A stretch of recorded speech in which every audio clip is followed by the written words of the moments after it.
Thank you students, welcome back to the maths class. So today we will start new chapter number 15. Okay, इसका name क्या है? Introduction to graphs. मतलब इस पूरे chapter में आपको ग्राफ के बारे में पढ़ना है। क्लियर? ये हमको और ज़्यादा इजी लगेगा। वाई? बिकॉज हमने ग्राफ के बारे में पहले और भी पढ़ चुका है। ओके, एक चैप्टर था, आपको याद होगा, डेटा हैंडलिंग। उसमें हमने पढ़ा था pie chart, double bar graph, bar graph. Okay, वही सभी चीज़ें हमको इस चैप्टर में भी पढ़नी है। क्लियर? सो देखिए, इंट्रोडक्शन तो मैं आपको नहीं बताऊंगा बिकॉज मैंने आपको ऑलरेडी बता चुका है बार ग्राफ क्या होता है। इस टाइप का इसको हम लोग बोलते हैं बार। जैसे बड़े बड़े कॉलम है ना, इनको बोलते हैं बार, और इस पूरे को कंप्लीट बोलते हैं बार ग्राफ। क्लियर? वैसे हमने पढ़ा था पहले डबल बार ग्राफ, जिसमें 2 बार होते हैं। इसको बोलते हैं पाई चार्ट या फिर सर्कल ग्राफ। क्लियर? इसको हम बोलते थे क्या? पिक्टोग्राफ। क्लियर है सब? ये सब चीज़ हम पढ़ चुके हैं। क्लियर? नाउ हमको न्यू इसमें मिलेगा टॉपिक, इस टाइप के ग्राफ। देखिए, इस टाइप के ग्राफ हमने ना देखे थे अभी तक, ना ही हमने पढ़ा था। क्लियर? तो सबसे पहले मैं बता देता हूँ इस ग्राफ को बोलते क्या है। इसको हम बोलते हैं लीनियर ग्राफ। क्या? LINEAR, linear graph. क्लियर? अब इस ग्राफ को समझने के लिए हम डायरेक्ट सॉल्व करते हैं। सबसे पहले एक्सरसाइज 15.1 का क्वेश्चन नंबर 1। क्लियर? इन क्वेश्चन को जब हम सॉल्व करेंगे तो आपको ऑटोमेटिक ही समझ आ जाएगा कि ये बार ग्राफ होता क्या है और इसका यूज़ हम क्यों करते हैं। क्लियर? सो देखिए फिर एक्सरसाइज 15.1 का question number 1। The following graph shows the temperature of a patient in a hospital recorded every hour. एक हॉस्पिटल का एक पेशेंट है जिसका हर एक घंटे में उसका जो है ना टेम्परेचर उसको रिकॉर्ड किया गया है। बॉडी टेम्परेचर जो होता है उसको रिकॉर्ड किए हैं, और उसका जो टेम्परेचर था अगर उससे हम एक बार ग्राफ बनाए, लीनियर बार ग्राफ, तो इस टाइप का बनेगा वो। क्लियर? अब ये बना कैसे ये देखते हैं हम। ये मतलब ऑलरेडी हमको गिवन है ये बार ग्राफ। इस बार ग्राफ का यूज़ करके हमको कुछ क्वेश्चंस के आंसर देने हैं। क्लियर? इस बार ग्राफ को कैसे बनाते हैं ये हम आगे क्वेश्चंस में देखेंगे, बट इस क्वेश्चन में हमको कुछ पॉइंट्स दिए हैं A B और आगे भी C D E। इन पॉइंट्स के आंसर हमको देने हैं। किससे? इस बार ग्राफ से। क्लियर? सो देखिए, पॉइंट ए क्या है? What was the patient temperature at 1 PM। अब सबसे पहले इनका आंसर देने से पहले हम चेक करते हैं कि इसमें क्या क्या गिवन है हमको। देखिए, ऐसा टाइम लिखा है और ऐसा एरो बना है राइट साइड। मतलब कि ये वाला कॉलम है राइट साइड, ऐसे गया है डार्क वाला कलर, एक लाइन गया है डार्क लाइन। वो कॉलम किसके लिए? टाइम के लिए है। मतलब हम इधर लेफ्ट से राइट मूव करेंगे तो टाइम के लिए मूव करेंगे। जैसे कि यहाँ पे 9 PM था, हमने और आगे मूव किया तो 10 PM हो गया, और आगे आए तो 11, वैसे 12 नून, फिर 1 PM, इस टाइप का। ओके, अब ये वाला हम थोड़ा सा ऐसा टर्न करेंगे तो यहाँ पे लिखा है टेम्परेचर, और ये ऊपर की तरफ इसका एरो है। मतलब कि ये जो लाइन है ये टेम्परेचर के लिए है। इसका मतलब क्या हुआ? हम जहाँ पे भी ऊपर की तरफ मूव करेंगे मतलब टेम्परेचर इंक्रीज हो रहा है। देखिए, यहाँ पे 34 था और ऊपर गए तो 35 हो गया, और ऊपर गया तो 36। मतलब अगर ऊपर जाएंगे तो टेम्परेचर इंक्रीज होगा, अगर लेफ्ट से राइट मूव करेंगे तो टाइम इंक्रीज होगा। टाइम बढ़ते जा रहा है। देखिए 10 AM, 11 AM, 12 नून, 1 PM, है ना। अब ये तो हमको समझ आ गया। अब हम देखते हैं क्वेश्चंस को। What was the patient temperature at 1 PM। 1 PM time पे पेशेंट का टेम्परेचर कितना था ये हमको चेक करना है। तो यहाँ पे ये टेम्परेचर के लिए है, ये टाइम के लिए है। हमको 1 PM में चेक करना है तो सबसे पहले टाइम वाला चेक करेंगे। ओके, तो देखिए ये है 1 PM। अब 1 PM तो आ गया, इसमें हमको टेम्परेचर दिख रहा है क्या कहीं पे? नहीं। टेम्परेचर चेक करने के लिए हम क्या करेंगे? अगर हमको इस पॉइंट पे टेम्परेचर चेक करना है तो हम इस पॉइंट कैसे स्ट्रेट मतलब ऊपर की तरफ जाएंगे। हम जाते जाएंगे ऊपर तो हमको यहाँ पे एक पॉइंट मिल जाएगा। क्लियर? पॉइंट कौन सा है? इस पॉइंट में हम फिर से इधर देखेंगे टेम्परेचर की तरफ, तो क्या है? ये वाला जो लाइन है ये क्या है? 36 एंड 37 के बीच में है।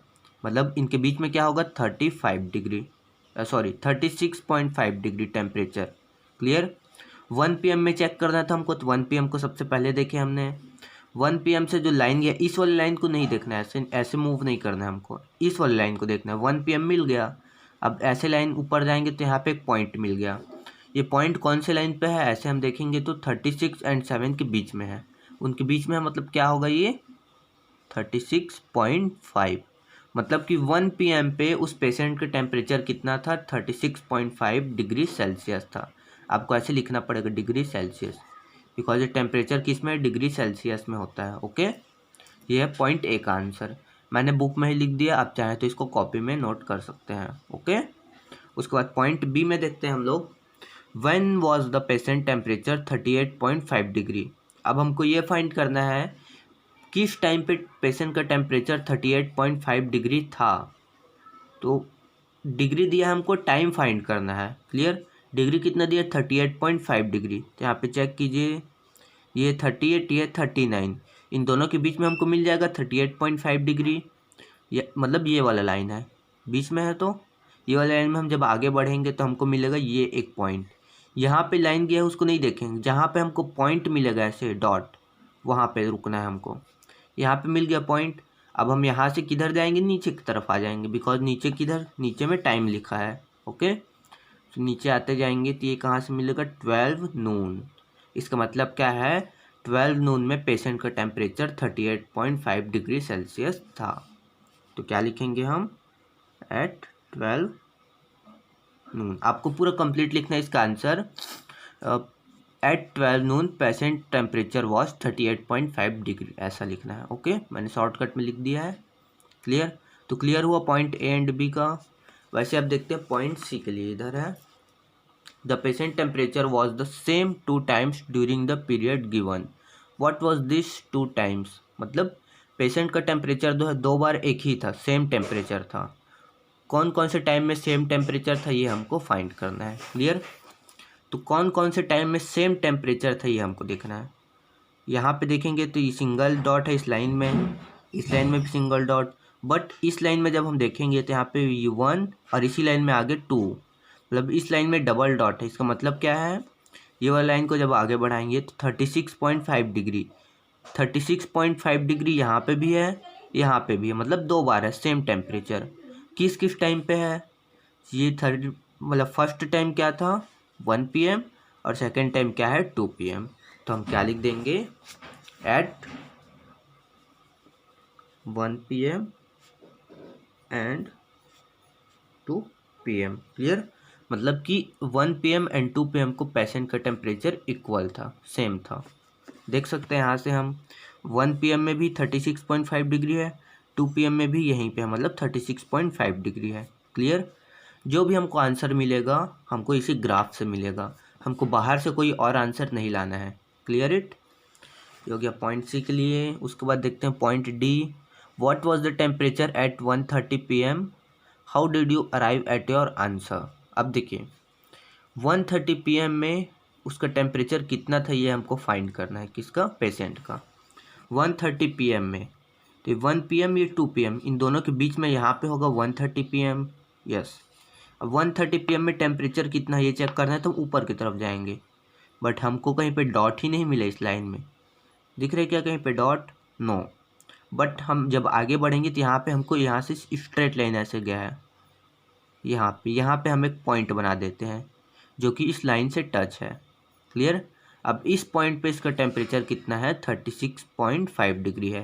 ये हमको कैसे पता चला, बिकॉज इससे एक पहले मतलब 1 PM में भी इसका टेम्परेचर इतना ही था, इससे थोड़े बाद मतलब 2 PM में भी टेम्परेचर इतना ही था, मतलब इसके बीच में भी टेम्परेचर उतना ही होगा ना। क्लियर, तो हम क्या लिख देंगे, 36.5 डिग्री सेल्सियस। क्लियर, ये था पॉइंट डी के लिए 36.5 डिग्री सेल्सियस। क्लियर इट, अब देखते हैं पॉइंट ई, लास्ट पॉइंट है। During which period did the patient temperature showed an upward trend. मतलब क्या है कि कौन से टाइम में या फिर कौन से पीरियड में जो है जो पेशेंट का टेम्परेचर था वो अपवर्ड था, मतलब बढ़ रहा था टेम्परेचर। कौन से पीरियड में बढ़ रहा था टेम्परेचर ये हमको चेक करना है। क्लियर, देखिए टेम्परेचर बढ़ रहा है मतलब कि मैंने आपको बताया था हम जैसे जैसे ऊपर की तरफ जाएंगे टेम्परेचर बढ़ रहा है ग्राफ में। ओके, तो हमको ये वाला भी देखना है, कौन जो लाइन ऊपर की तरफ जा रहा है वहाँ पे क्या होगा, जो टेम्परेचर वो बढ़ेगा, और जो लाइन नीचे की तरफ आ रहा है वहाँ पे टेम्परेचर लो होगा, मतलब कम होगा। क्लियर, सो चेक कीजिए कौन कौन से लाइन ऊपर की तरफ जा रहे हैं। ये डॉट यहाँ पे था, ये ऊपर की तरफ हल्का जा रहा है, ऊपर की तरफ देखिए, यस। मतलब कि कौन कौन से पीरियड में, 9 AM एंड 10 AM। सो उसका आंसर मैं यहाँ पे लिख देता हूँ, देखिए 9 AM टू 10 AM हो गया। इसके बाद कॉमा लगा देना है। अब 9 AM से 10 AM में इंक्रीज़ हो रही है तो हमको दिख गया। अब 10 AM से और आगे जाएंगे तो और इंक्रीज़ हो रहा है, मतलब 10 AM से ये वाला हो गया 11 AM, 10 से 11 AM में भी इंक्रीज़ हो रहा है ये। तो हम फिर से लिख देंगे 10 AM टू 11 AM, क्लियर। फिर से कॉमा। अब देखिए 11 AM से हम आगे जाएंगे तो मतलब ये नीचे की तरफ आ रहा है, मतलब डिक्रीज़ हो रहा है। हमको डिक्रीज़ वाले को नहीं लिखना है, ओनली उसको लिखना है जहाँ पे इंक्रीज़ हो रहा है। यहाँ पे डिक्रीज़ हो रहा है, यहाँ पे नीचे आया डिक्रीज़ हो रहा है, यहाँ पे सीधा गया है, मतलब ना तो इंक्रीज़ हो रहा है ना ही डिक्रीज़ हो रहा है, सेम है टेम्परेचर, क्लियर। तो सेम वाले को भी नहीं लेंगे, हमको ओनली वही लेना है जिसमें इंक्रीज़ हो रहा होगा। अब यहाँ से इधर जाएंगे, फिर से ऊपर की तरफ जा रहा है, मतलब फिर से बढ़ रहा है, इंक्रीज़ हो रहा है।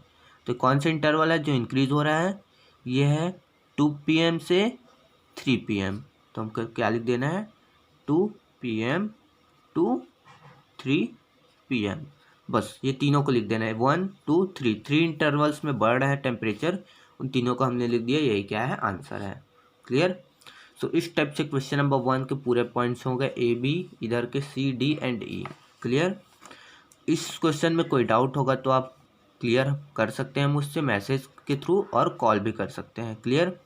बिकॉज इसी के जैसे आपको खुद से बनाना है, कौन कौन से जो जितने यहाँ पे बच गए। क्वेश्चन नंबर 2, इसमें भी ऑलरेडी गिवन है ग्राफ, ग्राफ को हमको ऑब्जर्व करना है सबसे पहले, और फिर उसके बाद यहाँ पे कुछ पॉइंट्स में क्वेश्चन है उनके आंसर देने हैं, क्लियर। वैसे क्वेश्चन नंबर 3 में भी देखिए, क्वेश्चन नंबर 3 में हमको 2 ग्राफ दिया है, एक तो सिंपल लाइन वाला और एक डॉट वाला लाइन वाला, क्लियर। सो इसको भी आप ट्राई कीजिएगा, अगर ये आपको समझ नहीं आता तो मैं आप इसको कल फिर से समझाऊंगा, ओके। उसके बाद देखते हैं क्या है। क्वेश्चन नंबर 4 में भी ऐसा ही है, जिसमें डबल दिया है। जैसे डबल बार ग्राफ पढ़ते थे हम 2 डाटा के लिए, वैसे यहाँ पे डबल लीनियर ग्राफ है, क्लियर है। इसको भी आप ट्राई कीजिएगा। उसके बाद देखते हैं क्वेश्चन नंबर 5। इसमें हमको डेटा गिवन है, हमको ऐसा क्या करना है, ग्राफ क्रिएट करना है।